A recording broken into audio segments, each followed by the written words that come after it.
গ্রামের নিস্তব্ধ দুপুর। গরম হাওয়ায় চারদিক ঝিম মেরে আছে, শুধু আমগাছের পাতার ফাঁক দিয়ে মাঝে মাঝে শালিক পাখির ডাক ভেসে আসছে। অনিন্দ বারান্দায় বসে গ্রামের দৃশ্য দেখছিল। শহরের ভিড়, কোলাহল, দমবন্ধ করা ব্যস্ততা থেকে এখানে এসে যেন তার বুকটা হালকা হয়ে গেছে। বাড়িটা ছিল বড়, মাটির ঘর আর লাল টালির ছাউনি। চারদিকে ফুলে ভরা গাছগাছালি। এই বাড়ির প্রধান ছিলেন তার দাদা, অরুণ, আর অরুণের স্ত্রী মানে অনিন্দের বুদি, শান্তা। শান্তা প্রথম দিন থেকেই অনিন্দের সঙ্গে খুব সহজভাবে মিশে গিয়েছিল। রান্নাঘরে কাজ করতে করতে হেসে কথা বলত, আবার কখনো অনিন্দকে নিয়ে খোঁচা দিত। শহরে থেকে এত ফর্সা হয়ে গেছিস যে গ্রামে তোকে রোদে দাঁড়ালে চিনতেই পারবে না। অনিন্দ মুচকি হেসে বলত, বুদি, ফর্সা থাকাটাও তো একটা কষ্টের কাজ, সবসময় নজরে পড়ি। এই খুনসুটির মাঝেই তাদের মধ্যে এক অদ্ভুত টান তৈরি হচ্ছিল, যা কেউ স্বীকার করছিল না, কিন্তু দুজনেই অনুভব করছিল। একদিন দুপুরে দাদা বাইরে কাজে গিয়েছিল। ঘরে কেবল বুদি আর অনিন্দ। রান্নাঘরে ভাত বসছিল, আর বুদি মাটির উনুনে আগুন দিচ্ছিল। অনিন্দ মজা করে এসে বলল, বুদি, এত গরমে আগুনের সামনে বসে আছো, আমারও গরম লাগছে গু। তুই দূরে যা, না হলে আরও গরম লাগবে, কি শান্তা করা গলায় বললেও মুখে চাপা হাসি ফুটে উঠল। অনিন্দ দুষ্টুমি করে উনুনে একটু কাঠ দিতে যেতেই বুদি হাত ধরে ফেল। থাক, তুই পারবি না। সব জিনিস তো খেলার জন্য নয়। অনিন্দের বুকটা কেঁপে উঠল সেই স্পর্শে। এক মুহূর্তের জন্য তাদের চোখ একে অপরের সঙ্গে আটকে গেল। আগুনের আলোয় বুদির মুখটা লাল হয়ে উঠেছিল, নাকি সেটা লজ্জার রং, অনিন্দ বুঝতে পারছিল না। দিন গড়িয়ে সন্ধ্যা এলো। বিদ্যুৎ নেই, ল্যাম্পের আলোয় ঘর ভরা। বুদি খেতে ডাকল অনিন্দকে। খাওয়ার সময়ও তাদের চোখাচোখি হচ্ছিল বারবার। প্রতিটি দৃষ্টিতে যেন অজস্র অব্যক্ত কথা লুকিয়েছিল। বৃষ্টির দিন। দুপুর থেকে আকাশ কালো করে এল হাওয়ার ঝাপটা, তারপর ঝমঝম করে নামল বৃষ্টি। চারপাশ ভিজে একাকার। অনিন্দ বারান্দায় দাঁড়িয়ে বৃষ্টির ফোঁটা দেখছিল। হঠাৎ পেছন থেকে শান্তার কণ্ঠ, এই বৃষ্টি তোকে ভিজিয়ে দেবে, ভেতরে আয় গি। আমি ভিজতেই চাই বুদি, অনিন্দ হাসল। শহরে তো এমন বৃষ্টি উপভোগ করার সুযোগ নেই গু। বুদি বিরক্ত মুখে বলল, তুই একেবারেই বাচ্চা রয়ে গেলি। কথা শেষ হওয়ার আগেই হাওয়ার দমকায় বুদির আঁচল উড়ে এসে অনিন্দের গায়ে লাগল। অনিন্দ আস্তে করে আঁচলটা ধরল। তাদের চোখে মুখে সেই মুহূর্তে ঝলসে উঠল অন্যরকম অনুভূতি। সেদিন রাতেই অনিন্দ বুদিকে বলল, শান্তা বুদি, আমি জানি না কেন, কিন্তু তোকে ছাড়া আমার ভালো লাগে না। তুই কি আমার এই টানটা বুঝিস না? শান্তা কিছুক্ষণ চুপ করে রইল। তারপর ধীরে বলল, অনিন্দ, এসব কথা বলিস না। আমি তোর বুদি। তুই আমার ছোট ভাসুর্গ। অনিন্দ হেসে উত্তর দিল, হ্যাঁ, সম্পর্কের নাম তো মানুষই দেয়, কিন্তু টানটা কি মানুষ আটকাতে পারে? শান্তা মাথা নিচু করে নীরব হয়ে গেল। কিন্তু চোখের কোণে জলে ভরা ঝিলিক অনিন্দ ঠিকই দেখে ফেল। দিন গড়িয়ে চল। তাদের খুনসুটি, একসঙ্গে সময় কাটানো, লুকোচুরি হাসি, সব মিলিয়ে সম্পর্কটা গভীর থেকে গভীরতর হতে লাগল। এক রাতে দাদা শহরে কাজে গিয়েছিল, আর বাড়িতে কেবল তারা দুজন। উঠোনে চাঁদের আলো ছড়িয়েছিল। বুদি ছাদে কাপড় তুলছিল, অনিন্দ পাশে দাঁড়িয়ে সাহায্য করছিল। হঠাৎ তাদের হাত একে অপরের সঙ্গে ছুঁয়ে গেল। শান্তা কেঁপে উঠল, কিন্তু হাত সরায়নি। অনিন্দ ফিসফিস করে বলল, বুদি, তুই চাইলে আমি সারা জীবন এভাবেই তোকে ধরে থাকতে পারি গি। শান্তা শ্বাস বন্ধ করে দাঁড়িয়ে রইল। তারপর আস্তে বলল, অনিন্দ, আমি জানি এটা ঠিক নয়, তবুও তোকে ছাড়া আমি ফাঁকা হয়ে যাই। সেই রাতে তারা একসঙ্গে চাঁদের আলোয় বসেছিল অনেকক্ষণ, কারো মুখে কোনো কথা ছিল না। কিন্তু নীরবতার ভেতরে লুকানো অনুভূতি সবকিছু বলে দিচ্ছিল। ভোরবেলা মোরগ ডাকছিল। অনিন্দ উঠোনে হাঁটছিল, আকাশে তখনও ভোরের আলো ছড়ায়নি। হঠাৎ রান্নাঘর থেকে গন্ধ ভেসে এলো, গরম দুধে এলাচ আর আদার গন্ধ। অনিন্দ কাছে গিয়ে দেখল শান্তা কড়াইতে দুধ গরম করছে। এই ভোরে উঠে পড়েছিস? বুদি তাকিয়ে বলল। হ্যাঁ, ঘুম ভাঙে গেছে। তবে এই গন্ধে যে আর শোয়া যায় না।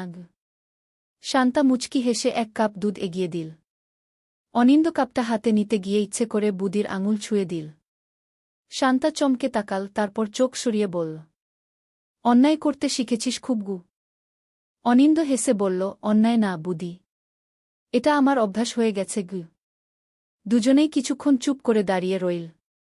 ভোরের নরম আলোয় তাদের নীরবতা যেন কথার চেয়েও বেশি কিছু বলছিল।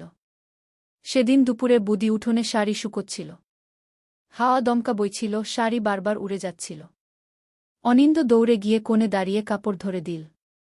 বুদি বলল, তুই না থাকলে সব উড়ে যেত। অনিন্দ হেসে উত্তর দিল, আমি তো আছিই তোমার পাশে গু। এই সাধারণ কথায়ও শান্তার বুক কেঁপে উঠল। সে মুখ ঘুরিয়ে অন্যদিকে তাকাল, কিন্তু মনে মনে স্বীকার করল, অনিন্দের হাসির কাছে সে বারবার হার মানছে। কয়েকদিন পর সন্ধ্যায় বুদি ছাদে কাপড় তুলতে গিয়েছিল। হঠাৎ হাওয়ায় এক কোণের শাড়ি উড়ে গিয়ে গাছের ডালে আটকে গেল। অনিন্দ নিচ থেকে বলল, আমি নিয়ে আসি গু। সে ছাদে উঠে গাছে হাত বাড়াল, কিন্তু শাড়ি আনতে গিয়ে ভারসাম্য হারিয়ে ফেল। বুদি তাড়াতাড়ি হাত বাড়িয়ে ধরল। দুজনের হাত শক্ত করে একে অপরকে আঁকড়ে রইল। কয়েক সেকেন্ডের জন্য তারা শুধু একে অপরের চোখের দিকে তাকিয়ে রইল। শাড়িটা তখন গাছে ঝুলে থাকলেও দুজনেই ভুলে গিয়েছিল সেটা। সেই রাতে অনিন্দ ঘুমোতে পারল না। বিছানায় এপাশুপাশ করতে করতে বারবার বুদির মুখ ভেসে উঠছিল। তার চোখের গভীরতা, তার হাসি, তার যত্ন, সবকিছু যেন এক অদ্ভুত আবেশে বেঁধে ফেলেছে। পরদিন বিকেলে বুদি পুকুর ঘাটে কাপড় কাচ্ছিল। অনিন্দ চুপচাপ গিয়ে পাশে বসল। তুই এখানে কেন? শান্তা একটু বিরক্ত হয়ে বলল। তোর কাছে বসতে। শহরে তো তোর মতো কেউ নেই গে। শান্তা কাপড় চিপে রোদে মেলে দিতে দিতে বলল, শহরে তোদের কত বন্ধু আছে, আমার কথা ভুলে যাবি উ। অনিন্দ তার দিকে তাকিয়ে দুই গলায় বলল, তুই কি চাইছিস আমি তোকে ভুলে যাই? শান্তা চমকে তাকাল। চোখে মুখে অসংখ্য প্রশ্ন জমে উঠল, কিন্তু কোনো উত্তর দিল না। কেবল মাথা নিচু করে কাপড় মেলার কাজে মন দিল। সন্ধ্যায় বারান্দায় হাওয়া বইছিল। আকাশে তখন পূর্ণিমার আলো।